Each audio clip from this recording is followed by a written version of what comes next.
Saudara-saudara, sebelum kita membaca, mendengar dan merenungkan firman Tuhan, mari kita berdoa. Ya Allah, Roh Kudus, terangilah kami supaya ketika kami akan membaca, mendengar dan merenungkan firman Tuhan, kami beroleh hikmat dan pengertian untuk memahami akan firman-Mu yang adalah kebenaran. Urapi hamba-Mu ya Tuhan yang akan memberitakan firman-Mu saat ini. Hanya di dalam nama Yesus kami siap untuk menerima firman Tuhan. Amin.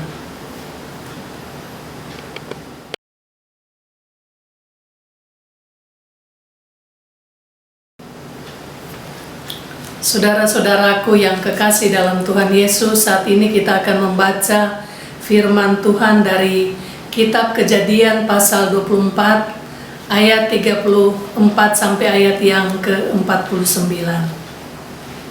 Kejadian pasal 24 ayat 34 sampai ayatnya yang ke-49. Demikian firman Tuhan. Lalu berkatalah ia, "Aku ini hamba Abraham. Tuhan sangat memberkati tuanku itu sehingga ia telah menjadi kaya. Tuhan telah memberikan kepadanya kambing domba dan lembu sapi, emas dan perak, budak laki-laki dan perempuan, unta dan keledai. Dan Sarah istri tuanku itu sesudah tua telah melahirkan anak laki-laki bagi tuanku itu. Kepada anaknya itu telah diberikan tuanku segala harta miliknya. Tuanku itu telah mengambil sumpahku, sehingga tidak akan mengambil untuk anakku seorang istri dari antara perempuan Kanaan yang negerinya kudiami ini. Tetapi engkau harus pergi ke rumah ayahku dan kepada kaumku untuk mengambil seorang istri bagi anakku." Jawabku kepada tuanku itu, "Mungkin perempuan itu tidak mau mengikuti aku."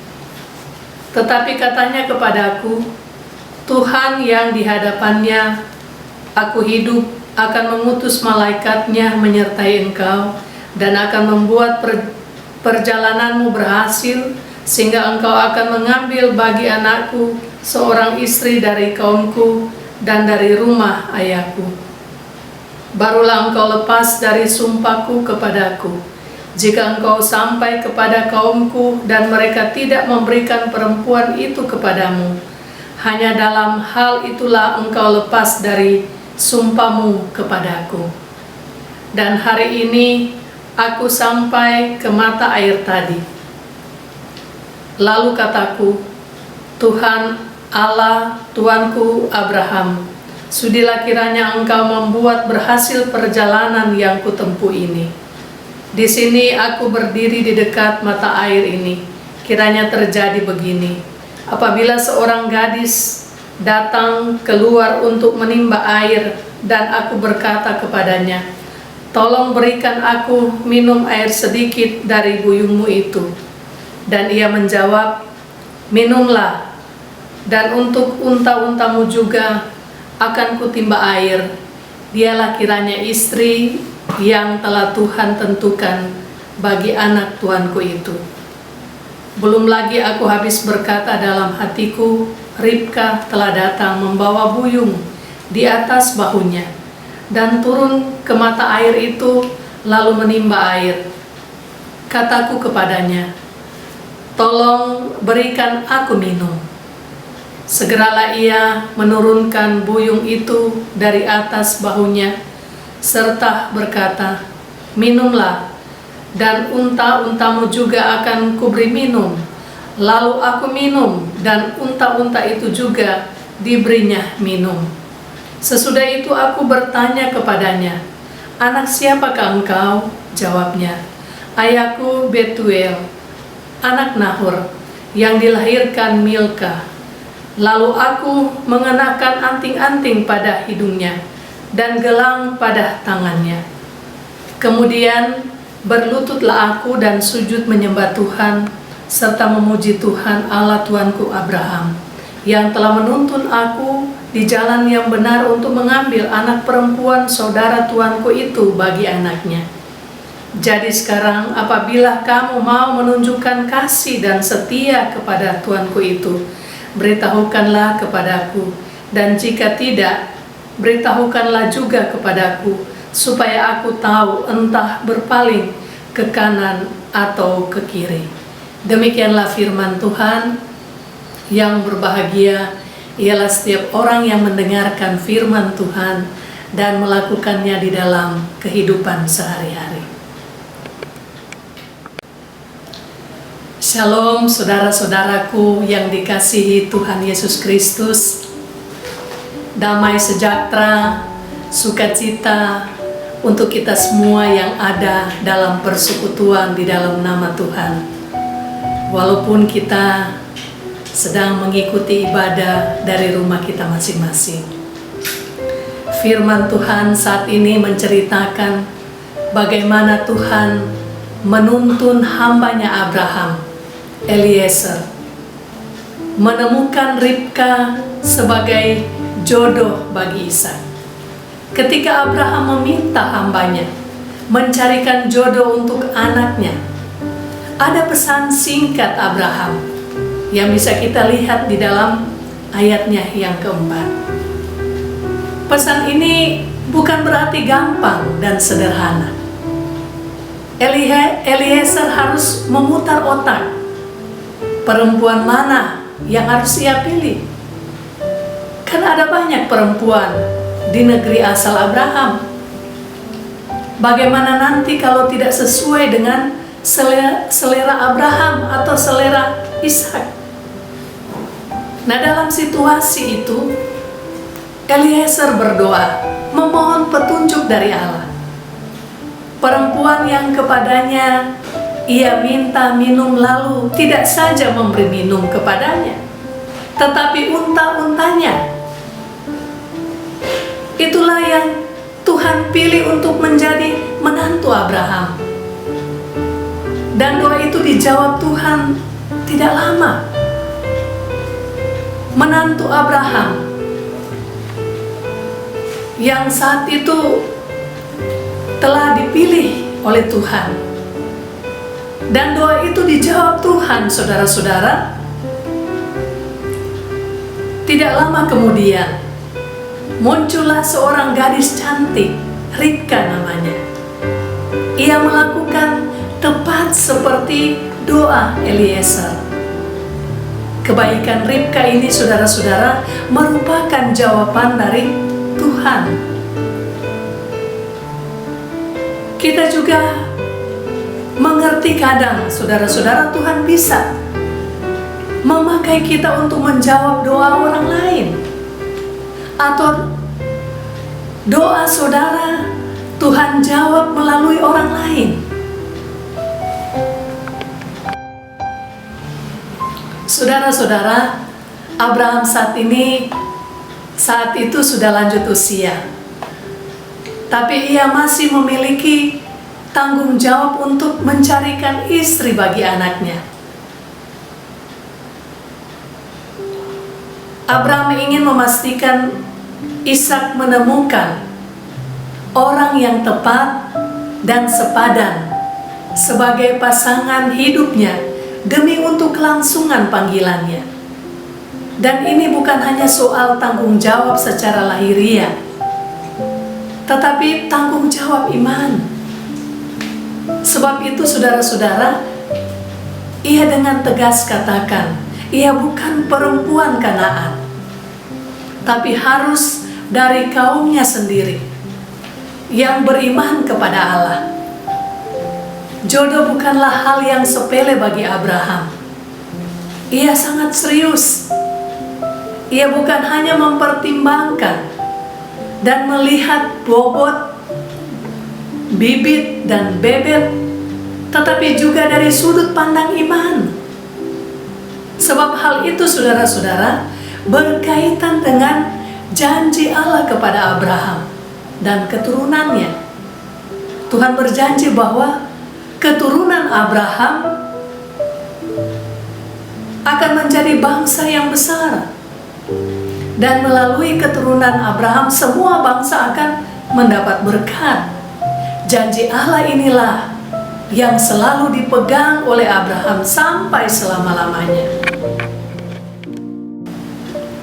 Dan keyakinan Abraham, Tuhan akan menuntun hambanya bertemu dengan calon istri anaknya Ishak. Sekalipun perjalanan itu adalah sesuatu yang sulit dilalui, namun Abraham percaya akan pertolongan Tuhan. Saudara-saudara yang dikasihi dan diberkati Tuhan, mengapa Abraham tidak mengambil perempuan dari Kanaan untuk dijadikan istri bagi Ishak? Sebab bangsa Kanaan masih sangat kuat menyembah berhala. Karena itu Abraham tidak ingin Ishak mengawini perempuan yang menyembah ilah lain. Abraham ingin keturunannya tetap berada di jalan Tuhan yang percaya kepada Allah. Abraham khawatir kalau Ishak beristrikan seorang yang tidak mengenal Allah. Jangan sampai Ishak terpengaruh dengannya dan meninggalkan Allah nenek moyangnya. Saudara-saudaraku yang kekasih di dalam Tuhan Yesus, firman Tuhan ini menjadi pelajaran bagi kita. Yang pertama, sebagai orang tua, kita harus sungguh-sungguh menjadi orang percaya yang hidup di dalam Tuhan dan menjadi teladan iman bagi anak-anak kita. Bapak atau ibu harus setia di dalam ketaatan iman kepada Allah, hidup takut akan Tuhan, dan memimpin seisi rumah tangganya. Inilah warisan berharga bagi anak-anak kita. Dan yang kedua, saudara-saudara, sebagai orang tua kita bangun kedekatan, keakraban dengan anak-anak. Seperti saat ini di masa pandemi, kita ada di rumah, kita punya banyak waktu, banyak kesempatan bersama dengan keluarga. Pergunakanlah kesempatan ini untuk memberikan perhatian dan kasih sayang sepenuhnya yang mungkin selama ini kurang diberikan karena kesibukan kita. Sehingga anak-anak pun merasa nyaman, merasa bahagia, dan tidak sungkan melibatkan orang tua dalam urusan-urusan pribadi, sekalipun termasuk di dalam pemilihan pasangan hidup. Orang tua akan dimintai pendapat tentang calon pasangan hidup yang ideal dan beriman. Itu berarti saudara-saudara, orang tua harus terlibat dan mengarahkan anak-anaknya supaya ketika diperhadapkan pada pilihan-pilihan yang sulit, mereka tidak bingung dan tidak mencari jalan sendiri. Padahal itu jalan yang mereka pilih itu tidak sesuai dengan tindakan orang beriman. Yang ketiga, saudara-saudara, sebagai orang tua harus bertanggung jawab atas seluruh kehidupan keluarga, kebutuhan anak-anak, baik itu kebutuhan ekonomi, kebutuhan pendidikan, maupun juga iman anak-anak. Dan itu dimulai sejak dini, supaya mereka beriman dan mengasihi Tuhan. Ketika orang tua melakukan hal itu, berarti orang tua sudah meninggalkan warisan iman bagi mereka. Warisan iman ini sangat penting karena itulah yang akan menentukan generasi kita selanjutnya. Tetapi berada di dalam iman kepada Tuhan, dan mereka tetap hidup di dalam Tuhan melalui pola asuh dan pola iman yang benar. Warisan iman, saudara-saudara, lebih berharga dari segala kekayaan. Karena iman itu yang akan membuat keluarga dan keturunannya tetap menjadi orang yang baik, yang benar dan beriman. Saudara-saudaraku yang dikasihi oleh Tuhan, sebagai orang tua kita punya tanggung jawab sama seperti Abraham. Sebagai imam dan sebagai kepala keluarga, kita juga punya tanggung jawab. Jadi tidak hanya fokus mencari nafkah, tetapi juga peduli dengan kehidupan rohani anak-anaknya. Sebab ada juga bapak-bapak berpikir bahwa urusan anak-anak adalah urusan istri atau urusan mamanya. Dia hanya mencari uang untuk memenuhi kebutuhan keluarga. Ia lupa, ia adalah kepala keluarga yang harus bertanggung jawab terhadap keluarganya. Seorang kepala keluarga punya peran aktif, baik untuk pendidikan dan masa depan anak-anaknya, dan mendoakan agar anak-anaknya ini mendapat pasangan yang seiman. Kiranya firman Tuhan saat ini memberkati kita semua. Amin.